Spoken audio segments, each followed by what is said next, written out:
Pilipino sa Japan, handa na ba kayo? Handa na ba kayong makipaglaban muli? Handa na ba kayo protektahan ang karapatan? Handa na ba kayong maisog? Unang-una, nais ko pong ipaalam sa inyo na kaisa po ako sa iyong hanay dahil nung minsan ako rin po nagtrabaho sa Singapore. Hindi lang po yan, ako rin po ay isang anak ng OFW. Second year high school lang po ako na nagtrabaho ang aking nanay. Napakadaming gabi po ang aking iniyak dahil hindi ko maintindihan kung bakit nawala sa piling namin ang aming ina. Pero alam ko po ang pinagdadaanan ninyo. Masakit man tanggapin na nawalay kayo sa inyong mga anak sa buhay. Karamihan sa atin, heto lang ang pamamaraan para mabigyan na mas mabuting buhay ang ating mga mahal sa buhay. Ako po, nagpupugay sa inyong lahat. Kayo po ang bagong bayani. At kaya kami po'y narito dahil alam namin sa inyong mga pagkabayani, lahat po kayo may karapatan na malaman kung ano nangyayari sa ating mahal na bayang Pilipinas. Lahat kayo may karapatan panagutin ang mga nagsasala sa gobyerno. Aaminin ko po sa inyo, isa rin ako sa nabudol ng Marcos Jr. administration.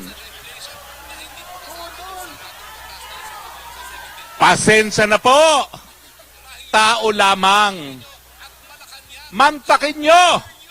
13 anyos pa lamang ako. Sumasali na ako sa mga demonstration laban kay Marcos Sr. 16 anyos napilitang umalis ng Pilipinas dahil hunting ng mga pulis at militar ni Marcos Sr. Mantakin ninyo. Taong 2022, umakyat ako sa entablado ni Marcos Jr. Bakit? Dalawang dalihan po. Unang-una, gaya ni Super Ate to the President Amy Marcos, naniwala ako na bihira ang binigyan ng pangalawang pagkakataon ng Panginoon para linisin ang pangalan ng pamilya. Ang buong akala ko, bago mawala ang mga anak ni Marcos Sr., babaguhin nila ang imahen ng kanilang pangalan na nasira dahil sa korupsyon, dahil sa maging gahaman sa kapangyarihan, dahil sa pag-abuso ng karapatang pantao. Buong tiwala ako nung ako'y nagbanggit. Suportado ko ang buhay na Marcos, ngunit hindi ang patay na Marcos. Nabudol po tayo. Unang-una, makinig ka, Presidente Marcos! Alam na namin, 31 million, binudol mo kami!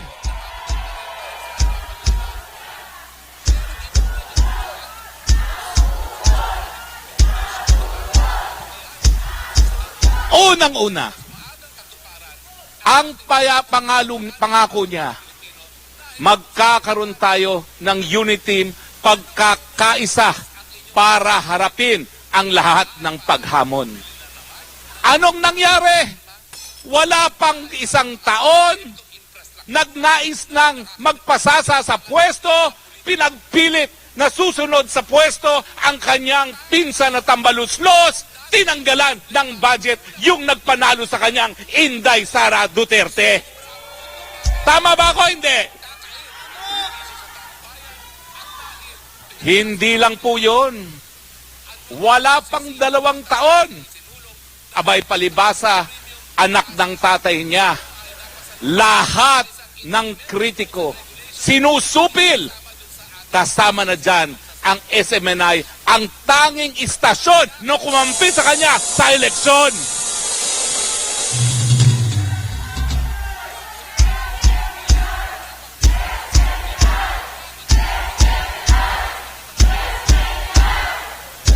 Hindi lang po yan.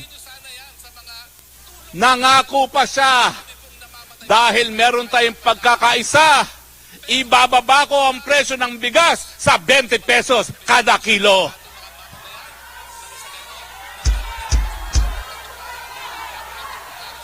Yung pala, yung 20 pesos ng bigas, isang supot ng ice candy lamang. Hindi lang po yan. Nangako siya ng pagbabago. Yung pala, ang konsepto niya ng pagbabago nung magnanakaw sa administrasyon ng Marcos Sr., mas malala pa ngayon ang nakawan sa Marcos Jr. Nung panahon ni Marcos Sr., na napakalala ng panunupil sa karapatang pantao, yung pala, mas malala ang gagawin dahil si Marcos Sr. nagdeklara ng martial law na ngayon po pwedeng ipawalang bisa ng hukuman at ng Kongreso. Pero siya, nagpatupad ng martial law na walang deklarasyon ng walang kahit sino na makakabawi ng martial law na ngayon po umiiral sa Pilipinas.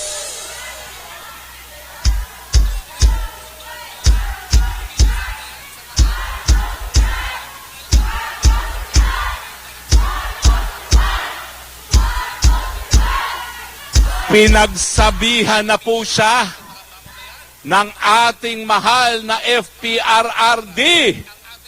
Magtinuka dahil sa huli, baka maging kapalaran mo rin ang kapalaran ng iyong ama.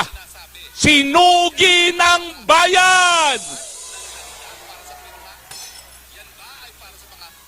Ano po ngayon ang nangyari sa ating bayan na sabi niya ay kanyang dadalhin sa mas mabuting lugar? Mamaya na yan. Darating ako dyan. Masyado ka namang excited. Ang piso, pinakamababa ngayon sa buong kasaysayan ng Pilipinas. Ang pagkagutom, pinakamatindi sa administrasyon ni Marcos Jr. Ang pagtaas ng presyo ng bilihin, pinakamalala sa kasaysayan ng Pilipinas. Marcos Jr., salamat sa bagong Pilipinas dahil bagong pahirap ka sa sambayanang Pilipino.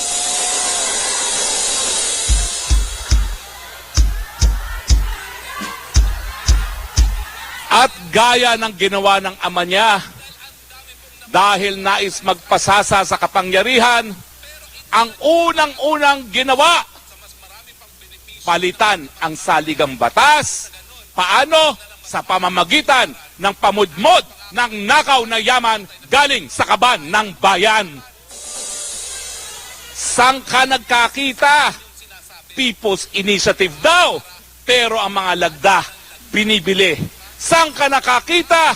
People's Initiative daw.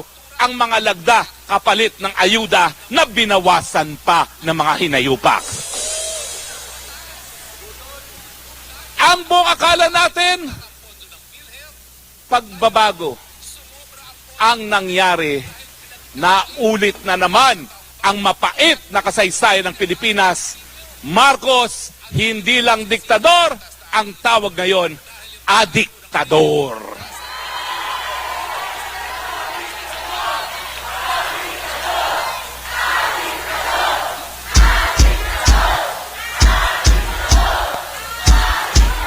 Pero hindi pa sapat sa kanya ang mga pahirap niya sa ating mga kababayan. Dahil marami pa siyang tagong yaman sa Amerika na hindi pa niya nababawi. Dahilan kung bakit meron siyang 371 million civil contempt charge sa hukuman ng Amerika. Dahil ayaw niyang sabihin kung saan ang nakaw na yaman nila sa Amerika para bayaran ang biktima ng mga martial law. Ayan po nakipag-alyansa ngayon sa Amerika. Kapalit ang kanyang tagong nakaw na yaman. Binenta ang Pilipinas, kinaladkad ang Pilipinas sa giyera. Tama ba yan? Pinahirapan na, kinakaladkad pa sa giyera, dahilan na kung hindi mamamatay sa kagutuman, mamamatay dahil sa giyera na nuklear. At hindi lang po yun. Hindi lang po yan dahil sa kagustuhan na mabawi ang nakaw na yaman sa Amerika. Yan po ay dahil meron siyang bisyo, wala siya sa tamang pag-iisip, kaya niya tayo kinakaladkad sa gera.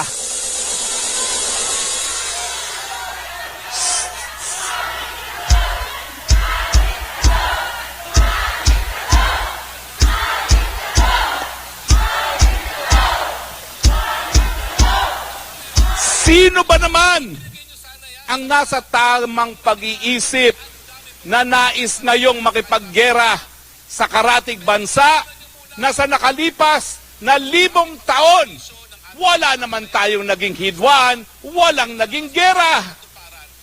Sino ba naman ang nasa tamang pag-iisip na nais makipaggera sa pinakamalaki nating trading partner?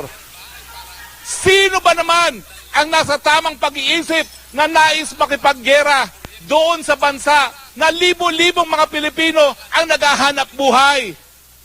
Sino ba naman ang nasa tamang pag-iisip na makipaggera doon sa bansa na isa sa pinakamalaking mamuhunan sa Pilipinas? Kaya nga po, ang sigaw natin, transparency. Ngayong meron ng suspecha at paratang na gumagamit ka ng pulburon, kinakailangan magkaroon ng transparency, aminin, or pasinungalingan, pero hindi po pwedeng tawa-tawa lamang.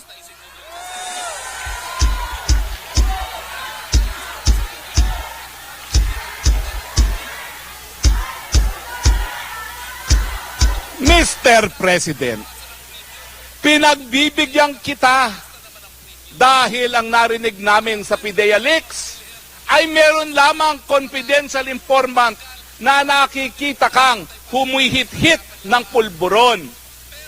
Pero sa batas, kapag merong paratang, dapat inaamin, dapat itinatanggi, hindi dapat tawanan, lalo na kung ikaw ay presidente.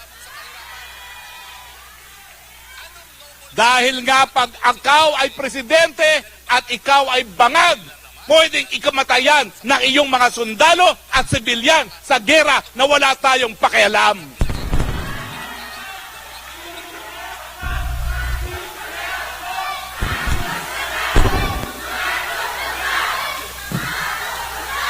Mr. President, pakinggan mo ang iyong mga kababayan sa Japan na tinatawag kang diktador.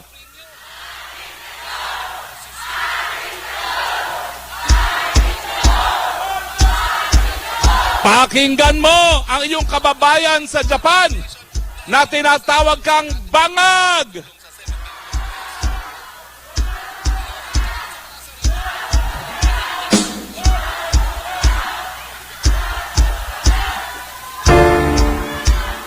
Panahon na, Mr. President, na ikaw ay umamin o tumanggi dahil hindi kami natatawa sa iyong tawa.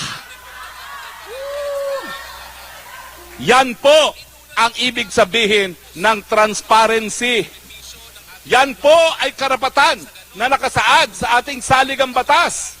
Ang karapatan ng taong bayan sa impormasyon na makakapag-apekto sa ating pang-araw-araw na buhay. Mr. President, kung ikaw bangag, nakaka-apekto po sa amin yan dahil baka kami mamatay sa gera na wala naman tayong kinalaman. Tama!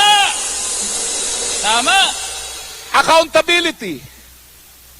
Tama ba ho yun? Hindi. Na ang iyong mga kamag-anak, ang iyong mga malalapit sa kaibigan, ang siyang tanging mga negosyante na yumayaman? Tama ba yon na gaya ng panahon ng iyong ama Marcos Sr., ang iyong mga cronies ngayon ang nagpapasasa sa iyong gobyerno. Tama ba yun? Na habang pinakamatindi ang kahirapan sa Pilipinas, wala kayong tigil sa pagpaparty, wala kayong tigil sa pagpapasasa sa kwarta at sa kapangyarihan. Panahon na po para magkaroon kayo ng pananagutan. Yan po ang ibig sabihin ng accountability. Dahil kaming 31 milyones na naglukluk sa iyo sa pwesto, ang inaasahan namin, hindi mauulit ang korupsyon sa iyong administrasyon na ngayon po mukhang mas lantaran pa.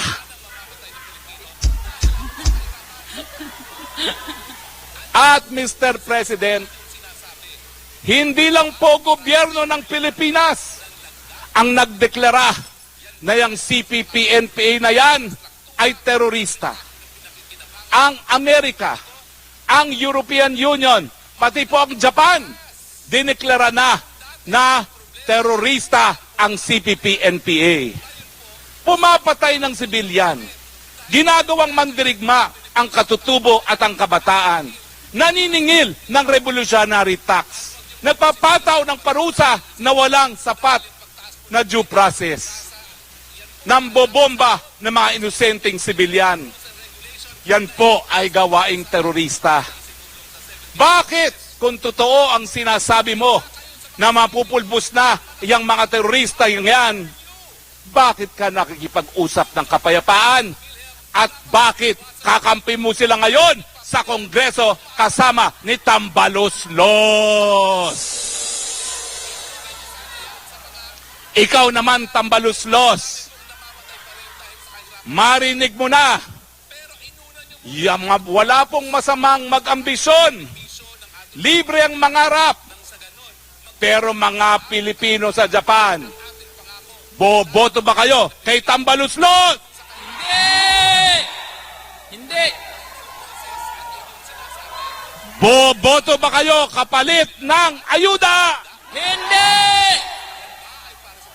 Boboto ba kayo kapalit ng salapi? Hindi! Tama po. Pag nabudol pa tayo uli, magpakamatay na tayong lahat. Iyong isiniwala, ikaw lang ang pag-asa namin lahat.